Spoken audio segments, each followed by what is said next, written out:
Steph Curry, man. What do I always say before the end of each of my videos? Well, you know what I say. But sometimes the word GOAT isn't enough. Somehow, that word doesn't describe the things that Steph Curry does on the floor, what he's capable of on the floor. He is a basketball god. This is not human behavior. This just doesn't make any sense. This is cheat code stuff. You're losing a game, you have no chance of winning, and then you throw in a cheat code, and the cheat code is just erasing all the mistakes and just giving the team life that it shouldn't have. So many things went wrong in this game. And for a chunk of it, I couldn't even enjoy the magical performance that Steph Curry was putting on the floor for the second consecutive game. Tonight, it felt like Steph Curry was playing 5-on-9. The Warriors against the Spurs, plus 3 refs, plus Steve Kerr and his complete and utter incompetence. I want you guys to think about this for a second. Steph Curry scored 49 points in this game. 49 points this guy scored. And the Warriors won this game by 1 point. 1 point. They should have been blown out this game. They shouldn't have had any shot of winning this game the way Steve Kerr was coaching, on top of the complete and utter manipulation by the NBA refs in that second half. It was starting to look pretty obvious to me in that third quarter when the refs called 3 straight nonsense on the Warriors and gave the Spurs the momentum to start that quarter. These are the things that the refs do when the fix is in and they need the Warriors to lose. And it only got worse in that fourth quarter. It is an absolute and utter miracle that the Warriors won this game, that Steph Curry pulled this win straight out of the heavens. What I'm trying to tell you is that this is not a sustainable way for the Warriors to play consistently great basketball. We're going to get into all the details and nuances of the lineups that Steve Kerr used that frustrated the hell out of me. And I just knew that this imbecile was going to make the game much harder for Steph Curry and the Warriors to be able to come away with. Anyway, of course, as always, we are going to be going over all the nuances of what went right, which is not much, and what went wrong. And we're going to talk about the divine performance of Steph Curry. And if that sounds good to you, be sure to subscribe, hit the notification bell, and that like button so that this video gets out to all the Warriors fans out there. Steph Curry scored 46 points the last game against the Spurs. In this game, he scored 49 points, and they literally needed every single point, every single one of them, to come away with this win. He played 36 minutes and scored 49 points. He scored 18 points in the first half to keep the team afloat. And then he scored 31 points in the second half of this game. 17 points in the third quarter and 14 points in the fourth quarter. Steph Curry ended up playing the entirety of the third quarter, which is rare. For a chunk of his prime, Steph Curry actually used to play full quarters. The first and the third quarter, Steph Curry played all of it, and it used to be so easy for him to just score 20 points in a quarter in the blink of an eye. Because he can just go off in the final 3 minutes or so when the bench comes in and just go on like a 14-point tear by himself. It almost feels like we've long forgotten what it feels like to get a consistency of what we used to call Curry flurries. Remember that? Curry flurries. That's when Steph Curry has his moment and there's a proper lineup surrounding him where the defense is great and the guys are playing for Steph on behalf of Steph, setting screens, playing defense, doing what they need to do, looking for Steph Curry in the open floor, and boom, boom, boom, you create separation. Those things usually don't happen these days because Steph Curry will do a lot of cardio, and then before he can go off too much, he'll be sat for the rest of the quarter. It's only more acceptable now because now at least the Warriors can replace him with Jimmy Butler. But having said that, Steph Curry was going off in that third quarter, and with about 2 minutes or so left in the quarter, Steve Kerr tried to bring in Jimmy Butler and try to give Steph Curry a rest, but the play never stopped and Steph Curry ended up playing the whole quarter. And it's a good thing that happened because they needed every single minute of Steph Curry in that quarter just to stay on pace with the Spurs, who are being assisted by the referees. And the fourth quarter, Steph Curry still going off, hitting impossible shots, 30-footer after 30-footer, because he's not getting any better looks. The defense is constantly flying at him. Sidestep, bang, bang. Spurs go on a run. They had a 10-point lead with about 7 minutes left in that fourth quarter. It was not looking good. And then Curry would go on that flurry and score 10 points in the span of like 2 minutes and change to bring it back within 2 points to keep the Warriors alive. And the defense just wasn't good enough. No matter how much Steph Curry was scoring, the defense wasn't holding up. The Spurs kept scoring and it was still an 8-point deficit. From there, the Warriors finally were able to string together some stops, and then there were 3 straight threes that were hit. one by GP2, another one by Pods, and another one by GP2. And now the Warriors had taken a 1-point lead. Unbelievable. And man, this was such a close game, back and forth. The Warriors are down by 1 and about 30 seconds left to go. The Warriors are in transition. Steph Curry has the ball, dishes off to Jimmy Butler. Wembanyama is there and he recovers incredibly and blocks Jimmy Butler at the rim. Now the Warriors are in serious trouble. They've lost possession. They are down by 1, but they managed to get a stop against De'Aaron Fox and have one more shot at it. Steph Curry goes down the floor early, 6 seconds left in the game, and he draws a foul, and it doesn't matter that the game is on the line. Steph Curry is automatic from the free throw line, and he hits those 2 free throws. Now they just have to play 6 seconds of great defense, and they come away with the win. De'Aaron Fox goes again, can't get where he wants to, so he takes the mid-range shot. GP2 plays great defense, stays in front of De'Aaron Fox, and contests perfectly, and he misses, and the Warriors somehow, some way, come away with a win that should not have been a win whatsoever. I feel like I've mentioned GP2 a bunch of times, and he only shot 2 of 7 in this game, but the 2 shots that he did hit were those gigantic 3-point shots that gave the Warriors the life that they needed. Major shout out to GP2 when it mattered the most. He came up so clutch. But yeah, as you guys know from the previous game, Steph Curry was 1 game away from tying Michael Jordan for the most number of 40-point games after turning the age of 30. And tonight, Steph Curry tied Michael Jordan. And obviously, this record is going to belong to Steph Curry. And if only Steph Curry has been able to outplay Michael Jordan in this regard, there's nobody else that's going to catch up here. This stat right here, this is going to stand the test of time. Steph Curry is immortal. Steph is also now just 1 game behind Michael Jordan for the most number of 35-point games since turning the age of 30. MJ has 93 such games. Steph Curry now has 92 such games. This is the greatest point generator you and I have ever seen in our lives when used properly. And that is maybe the one thing that Steve Kerr did right in the second half. Even though he tried to stop it with about 2 minutes left in that third quarter, it didn't work out because the game never stopped. And even in the fourth quarter, I think Steph Curry came into the game with about 8 minutes left. So Steph actually ended up playing 20 minutes in that second half. It does not matter that Steph Curry is almost 38 years old. When this guy is in a state of flow, he is in the flow state and just in the rhythm of the game, and you do enough to give him some space to shoot, and you play on his behalf, and you let him get comfortable, and then he has the ball, he's off the ball, he gets to dictate and decide what he wants to do rather than the offense deciding for him what he's going to do. He is truly the baddest man alive on a basketball court. I'm building a team to try to win a title this year. I am taking 38-year-old Steph Curry over anybody else. But my God, was the Warriors offense atrocious tonight. At halftime, Steph Curry, Jimmy Butler, and Will Richard shot a combined 14 of 20 from the field. Incredible efficiency. The rest of the team, outside of those 3, shot 3 of 23 for the half. 3 of 23. Absolutely insane. That's 13% from the field. And to end the second quarter, for some reason, Pods closed in a small lineup over Will Richard. And they ended up being a -5 in those minutes. And ended up losing momentum going into halftime instead of having great momentum after holding the Spurs to 45 points in the first half. The Warriors offense is not working on the road. All the teams know exactly what they're gonna do. And even with Steph Curry on the floor, and even with Jimmy Butler on the floor, Steve Kerr is running an offense where Draymond Green is the primary facilitator. He's standing at the top of the key all day and night trying to look for a pass instead of just getting the ball to Steph Curry or Jimmy Butler and have them create something, because you know that when Draymond has the ball in his hands, he's not creating anything. It's traffic cop offense. He's just standing there holding the ball. Everybody knows he's going nowhere. Why are you running that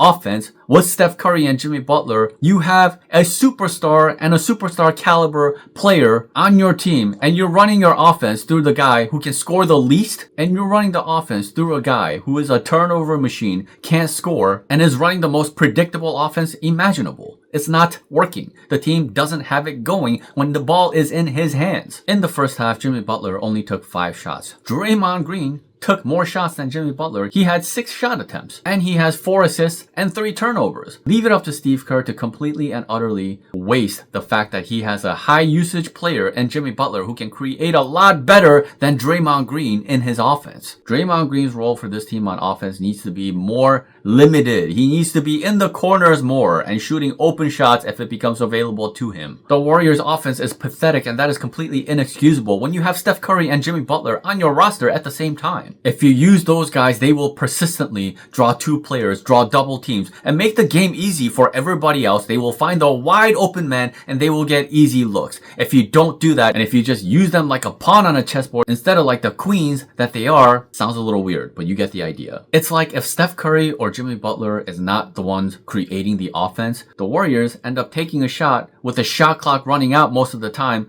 a whole bunch of possessions. And that's all in the name of running the offense and making sure everybody touches the ball and making sure that everybody plays an equally important role as the stars of this team. Utterly stupid. There's a huge disparity in the way these guys get paid for a reason, Steve Kerr. But yes, Will Richard had 10 points, was 4 of 6 from the field in that first half. And yet, somehow, he only got 10 minutes of playing time, and Potts, who was 1 of 6 from the field and was basically doing nothing out there, somehow got to close the second quarter and played more minutes than Will Richard did. Make it make sense. And these 3-guard lineups and these 4-guard lineups will be the death of the Warriors. Why is Buddy Hield in these lineups? You have him in there for offense, but how is he helping your offense? Has he helped their offense? He had 0 points in the first half. He had 0 points in the second half. Almost 20% of the season has gone by. Buddy Hield is currently shooting 30% from the 3-point line. Listen to that again.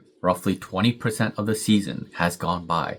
Buddy Hield has been entrenched in the rotation. And in those 14 games that he's played, he shot an overall 30% from the 3-point line. That is below average in the NBA. He's supposed to be a sharpshooter on top of that. So this guy is literally unplayable. But Steve keeps playing him anyway in these disastrous lineups where the Warriors can't really thrive the way they need to on the defensive end of the floor. Steph Curry is carrying your offense. What he needs is more protection defensively so that you get more stops and you're able to create more separation and create a better margin for error in general. And that's how you play winning and consistent and dominant basketball, is to create separation and create a margin for error by generating great offense through Steph Curry, which clearly he can do. And you have Jimmy Butler on top of that. Now all you have to do is consistently play good defense. And the only way to truly do that is to make sure that you have enough size so that you don't have trouble rebounding the ball. You don't have trouble help defending. You have all kinds of gang rebounding and you are imposing in the paint. So you shut that paint area off. And that's how you stop the other team from having any consistency on offense and turn them into jump shooters. The basic prerequisite Basketball 101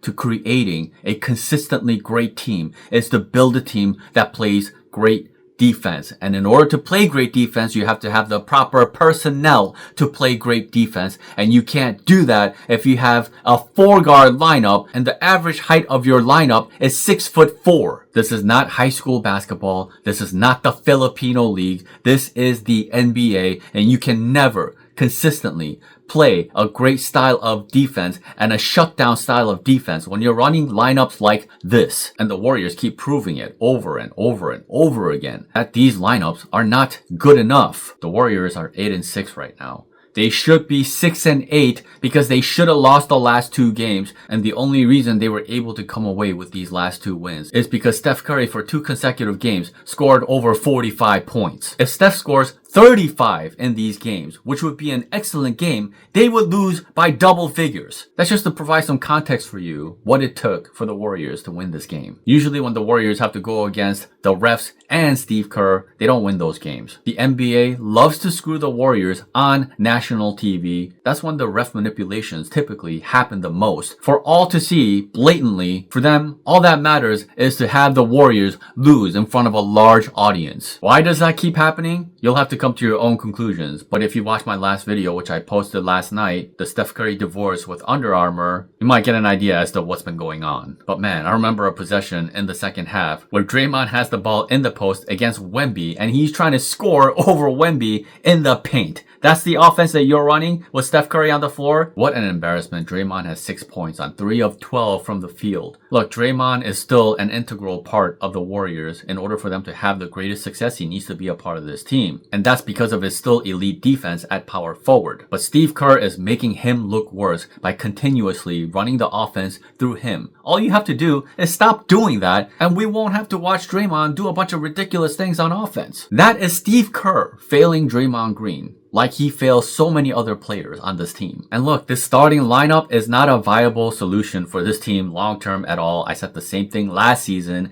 To be fair, it's a little bit better with Will Richard in there than Potts, but with Draymond at center and Butler at power forward, he's not great at power forward. He can exist as a power forward, but he's not great at it by any measure. And if your small forward is Moses Moody, you're undersized and you will not have enough screening in a system that is predicated on screens creating separation for the players. To create space, you need the screeners in this system, and they don't have any screeners other than Draymond Green. That's not good enough, and the more you run this, the more they will wear out over time. They started off really well in the first half. The defense was flying everywhere. Credit to the players for playing well, all things considered. But then the second half comes and the Spurs get it going. Again, with the help of the refs. But ultimately, they scored 34 points in that third quarter and the Warriors were breaking down. And these things simply would not happen if their defense was better. And when you have these various situations where, let's say, for example, Draymond is out at the 3-point line. Now your only backline defense is Jimmy Butler. And at 36 years old, Jimmy Butler's defense is not like that. So it's impossible to consistently play defense and consistently rebound and consistently help and all these things when you only have Draymond and Jimmy Butler to save your defense. And Moses Moody is outside playing POA, so he's not really going to help you inside the paint area. If the Warriors want to better thrive playing small ball, they need to have Guy Santos in there, have Moody at the 2 instead of the 3.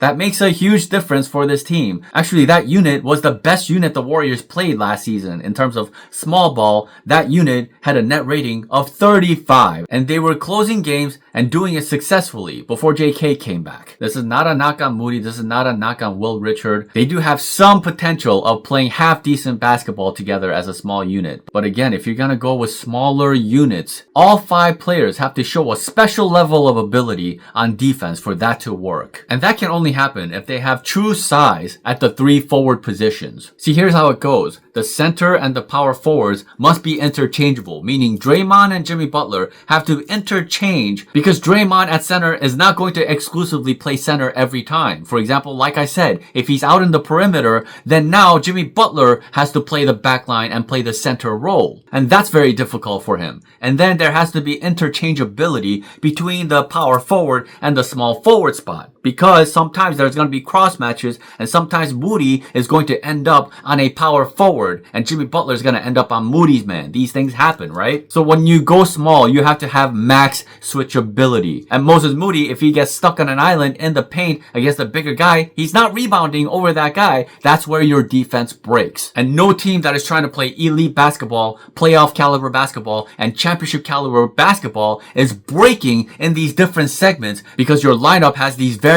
holes on defense and all these different possessions. It is impossible for the Warriors to play an elite style of basketball and consistently create separation, which they have consistently failed to do running these small lineups. I feel bad for Quinton Post, who has shown so much this season. He should be starting for this team, and Steve Kerr has taken his chains, thinking that he's doing some kind of genius thing, and he's gonna feel even more that way because they won the last 2 games without realizing that Steph Curry completely bailed him out of these failed plans of Steve Kerr's. Let me give a quick shout out to Al Horford, who's been doing a really great job as the anchor of this team. Despite the fact that he shot 0 for 4 in this game, his defense was super impactful, and he's been able to do a better job of playing the anchor role because there hasn't been defensive lapses and breakdowns, even though some of these lineups are ridiculous, the 4-guard lineups especially, multiple times, and asking Al Horford to protect a lineup that has 4 guards in it and none of them are taller than 6'4". And yet he's been able to do that. At least the Warriors have been playing zone more and they have been rotating very well. And there hasn't been lazy play, broken play, recovering to players too late. Potts and Buddy Hield are the biggest culprits of doing this. But yes, when they go extra small, these zones have generally helped. And as long as somebody is not getting completely burned, Al Horford can do his job as the anchor. It's when you allow B drives to the rim, get beat by your man, just let them go straight to the rim. That's when the defense completely breaks down. There's nothing Al Horford or any other center can do when your man is being broken down and the other guy is coming at you full speed. So I don't know how long it's gonna take before Steve Kerr decides to put Quinton Post back into the starting lineup and realize that his best starting lineup is going to be Steph Curry, Moody, Butler, Draymond, and Post. And man, DeAnthony Melton cannot come back soon enough so that he can spell either of Buddy Hield or Potts, and the Warriors are gonna look that much better for it. But even then, the Warriors will not be able to play an elite style of basketball as long as they continue to run tiny lineups. Oh, and speaking of Post, he only played 7 minutes in this game, but he had a wonderful sequence where he was able to block De'Aaron Fox on a layup attempt. And if Post wasn't in there and it was another guard in there instead, that would have been a layup for De'Aaron Fox. And then on the other end of the floor, he's doing a DHO with Draymond Green and he's moving before hitting a 3 from the corner. It makes me sick how badly Steve Kerr is misusing Quinton Post. And not only limiting him, but limiting the potential of his entire team in the process of it. It is truly sad that a guy who claims to be an NBA coach can't realize that the best way for his team to dominate the NBA is to play consistent defense, prioritize your defense over offense, because on offense, you already have Steph Curry and Jimmy Butler. Steph Curry is an offense by himself, and Jimmy Butler is also capable of being an offense by himself. You're just not using them enough. Incredible win. Credit to the players. Credit to Steph Curry, the basketball god. But man, continuously having to overcome these Steve Kerr crimes is really, really exhausting. But man, I'm gonna go back, watch the film, and enjoy all the things that Steph Curry was able to do in this game. Thank God for the GOAT who was able to overcome the refs and Steve Kerr. Only a true GOAT can overcome the deficits of a Steve Kerr and still be able to win 4 titles while still gunning for more through these crimes. You finally divorced Under Armour. When are you going to divorce Steve Kerr? Anyway, that's all I got. At the end of the day, let's still enjoy the incredible win. That's all I got for tonight. Thank you so much for watching. Steph Curry is the GOAT, the cheat code, the basketball god.